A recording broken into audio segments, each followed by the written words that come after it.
Welcome back to Doomsday Happy Hour. I'm your host, EJ Peters. I'd like to devote tonight's episode to talking about hypochondria, specifically mine, which is why I thought that the right look for today's episode was, as I think I've mentioned before, my better half is a doctor. He's actually a top doc. So much so, in fact, that some of his other top doc friends will call him for advice or a second opinion, sometimes even in areas outside of his specialties. So when I married him, I thought I was getting the hypochondriac's equivalent of a no-limit, interest-free platinum credit card. Lucky him. Let's just have a look at some of our pre-COVID exchanges.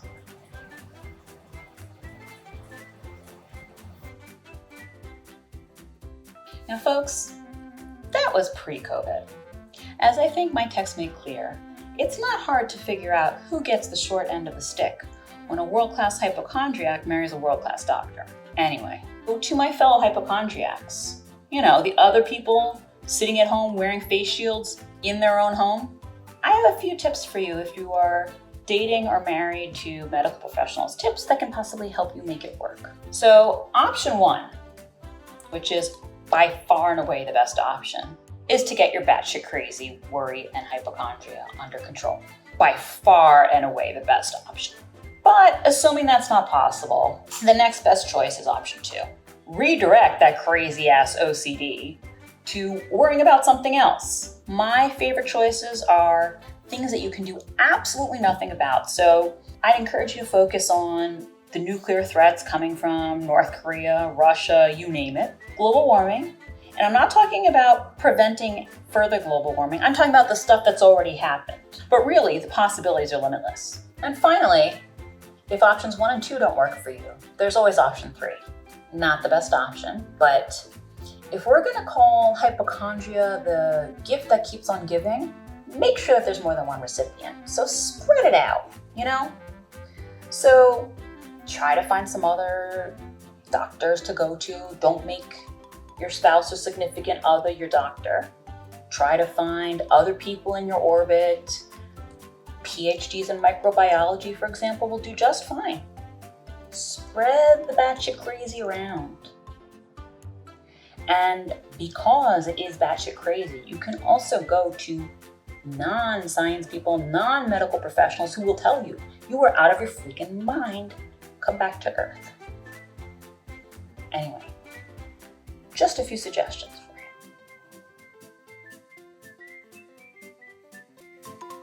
for you. Welcome, Erin Brindle. Thank you for joining us. Thank you. Erin, you're a therapist focused in particular on art therapy, and you're also a small business owner. Before going into counseling and art therapy altogether, you had a different career as a special education teacher. So first of all, you switched fields.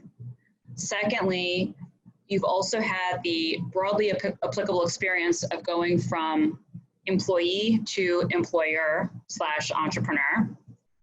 As you started your own business, I want to say about 2012. Yep. And so now you went from counseling at large institutions and hospitals to running new creations, counseling and art therapy. Can you tell us a bit about what it was like to switch fields, first of all, and then also how did you decide that, sometimes you don't know what you don't know, right? So how did you know that if special education wasn't for you, that therapy and art therapy were going to be that and were a good place to make an investment in your future? That's good questions. So there were a few deviations in my path, and I would say sometimes you get a red signal, a no-go, and in special education I felt that very much on several levels. I was not great in classroom management. I thought maybe teaching was about imparting knowledge instead of managing behavior, but that's what happened when I was teaching. Most of the day was spent managing behaviors. So when you decided that when you decided it wasn't for you, and what taught you, what brought you to art therapy? I mean, did that require going back to school? Because I mean, if you did, that's another large investment, but also an investment of time. Right. So sometimes you get a go sign, sometimes you're on a wayward path. And this was a bit of a wayward path, but I felt very much in retrospect that the humanities were right for me, wanting to help people was right for me. And coming out of a bachelor's degree in fine arts and business, I had met an art therapist and she was ready to retire and gave me all of her books and invited me over for tea. We talked about the field and how she got started. And it was an exciting field at that time when I was thinking about it. And then also when she was in it, it was sort of this relatively new field where people were getting excited about what role art could play in healing. I learned enough to know that I didn't know enough and I wanted to go back to school. So after special education, I did all the prerequisites while working in a nursing home and learning about geriatric health.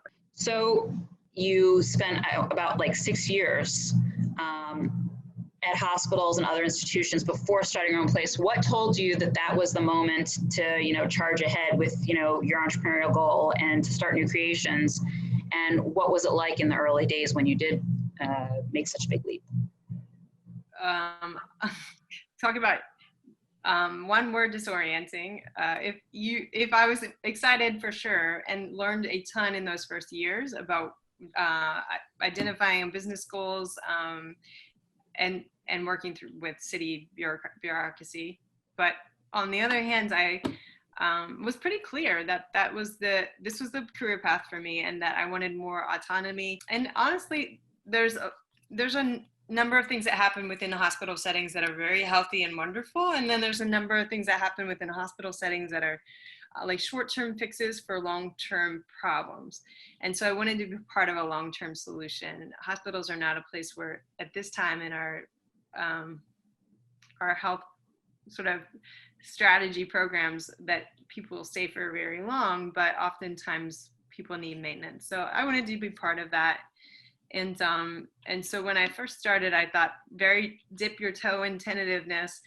And as I got into my first year, I realized that this is something I want to do. Let me explore more. Second year, same thing. And year 2.5, when this is like a toddler style business and we're ready to dig in a little bit more, was able to invest in some infrastructure and make it more viable. And then, but sort of slowly back away from a institutional job. So that was actually exactly what I was about to get at. So it sounds like in the beginning, when you started New Creations, you were still an employee elsewhere, and you were starting this as kind of almost a side gig until it got really underway. And then it sounds like once it was a bit more established, though not nearly as established as it is now, you pulled back a bit from what had been your full-time job and made this your primary focus, but you still had hours as an employee somewhere else, right, before really just focusing on new creations and what you do through New Creations. Absolutely. I thought I had a balancing act of jobs in the past, and I think most entrepreneurial spirits do. You're dipping one toe into a new realm or a new opportunity. Simultaneously, you need to still pay your bills and hold down the fort, let's be honest. So you do need a solid income and health insurance. So yeah, absolutely need to take care of your own while you're branching out. When you hung up your own shingle, like how did you get referrals? Like, did you beat down doors to get new clients, new patients? What was it like? It was interesting. I'm glad dipping my toe in, I signed up to be in a panel for insurance for Blue Cross Blue Shield, and it took 6 months and like a 60-page application before I realized, okay, this works, but it's not going to make my business for sure. What else can I be doing? Simultaneously, a hospital setting where you work you would have like a dual relationship with if they were a referral source. So while some people do that, it's highly shady and not recommended because it can get you into a boiling pot of water. Conflict of interest issues, no? Absolutely, yeah. So I would stand to benefit financially from these basically relationships that I started in the hospital. So no, it didn't happen. But after I left, there was a referral stream that did happen because of the relationships with colleagues that I had. But yeah, then one after another, kind of word of mouth helped, and then I joined an EAP, which you may be familiar with. employee assistance programs. So you would Okay. start out with like, oh my gosh, you could charge like $65 an hour, which basically after taxes is like half of that. And then, Right. yeah, I mean, it was very silly. And then because you're basically making like, I don't know, minimum wage or just a little above it. Right. Especially after you take away your costs. To get your name out there, you do a lot of free work or discounted work. And then the EAP was part of that. I did a couple workshops. I would work with wellness seminars in the hospital or elsewhere so that the general public would know more about what art therapy is and how art therapy can help. So I started working with a lot of outpatient programs at the hospital with Alzheimer's patients and their caregivers. And there was sort of Cancer Survivors Day in the spring each year, or working with the chaplaincy in interfaith services to help with staff grieving losses and things like that. I know you work with a wide array of patients, ranging from young children all the way up to elderly people, as you mentioned. As well, you help people who are mourning, people who are struggling in their roles as caregivers, the mentally ill. Can you give us a brief sense of what your work entailed pre-COVID and how things have changed? Because I'm sure that the needs have only gotten greater. I mean, I'm sure that you had patients before who you still see now, although remotely probably, whose needs have only grown. And then there's a whole population of people who might not have needed therapy or art therapy, but who are now reaching out to you. You know, they might have cabin fever, you know, their marriages could be suffering. They could be feel like caregivers who are failing, like some of us parents feel like we're failing now. Can you speak to this a bit, and also what it's like to deliver therapy over the internet? Those are all good questions. I think you summarized well what I did prior to COVID. And I did do occasional video sessions with clients on travel. Now post-COVID, it attracts similar but different mentality. People that didn't think they needed therapy or been away from therapy, or have developed sort of the COVID-esque presentations of anxiety and depression, difficult relationship with your COVID pod, and grief and loss for some people that are grieving, yes, the death of a family or friend or another person, but also just we are grieving losses. We're grieving losses of freedom. So things that you hope to do or not doing. Art therapy is very much so a place to sort of express and then talk about in an objective way all the things we just talked about. So what we're talking about is clearing the spirit in order to create. And then that creative process is a healing that comes about. So that's the common thread probably of healing through a creative force, and sort of clearing blockages. And blockages can look a lot like a lot of the things we mentioned: anxiety, depression, and they're clinically, my background, I'm thankful for my education in mental health disorders. They're not just blockages, sometimes they're long-term mental health issues as well. And COVID brings about a whole nother set of those. So absolutely, you can do artwork online, and just one of the tasks that I have. Online, wow, that's beautiful. I'm not sure if it's upside down, let me think how you're seeing it. It looks like it's something that could be interpreted in multiple directions, and it looks beautiful. I would think this was the right side up. Okay, yeah, let's call it right side up. This is my own work, but I'll have people make a big circle in the middle of the page called a mandala, and then they'll design a design, and through my art therapy training and something called the Mari assessment, we can talk about it and all the parts, and sort of essentially that this is representative of a stage of life, and the stage of life that we're in is chaotic and deteriorating, and then there's lots of new beginnings and new or endings of old seasons and old ways of thinking. So the artwork in itself is something to talk about, and the process of making it is something to talk about it. Like what kind. I hadn't thought about the two as distinct from one another, but right. The process and the product are different, but they of course go hand in hand. But both are, for an art therapist, important to witness and then be able to reflect back, like this is what I'm seeing. What are you experiencing when you're doing the artwork? So, and then it becomes like a document of how that person was doing during the time in which they made it. So that's, I mean, it's really a beautiful tool for me. Yes, regardless I would imagine. So yeah, I think it can be very healing for the person that does it.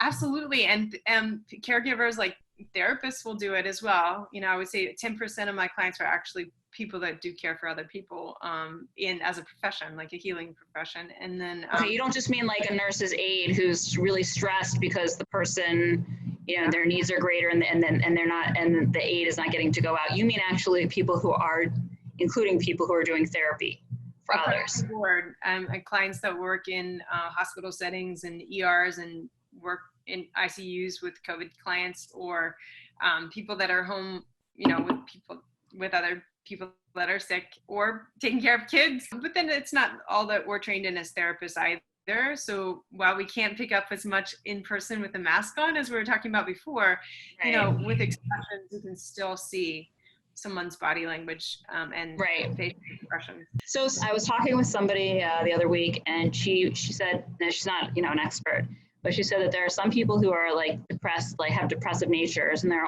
you know, just depressed on a consistent basis. I mean, they may have like fluctuations in how depressed, but you know, they're just, generally speaking, their baseline is pretty low. Mm-hmm. And then she said that there are other people who are situationally depressed, which, you know, can arise from, you know, circumstances like this. Would you agree with that assessment? Oh, 100%.